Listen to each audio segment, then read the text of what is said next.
Sin pa ako dito. Tingnan niyo dito, oh, nakasingit talaga, oh. Wala sa mismong itlogan nila, pero andito sila sa labas, ha. Oh. Galing.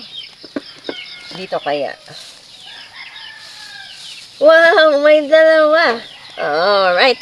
Uy, mainit pa, ah. Wala na. So, punta tayo doon. Ito pa, mga kabukid, oh. Oh. Ito pa, oh. Oh. Galing.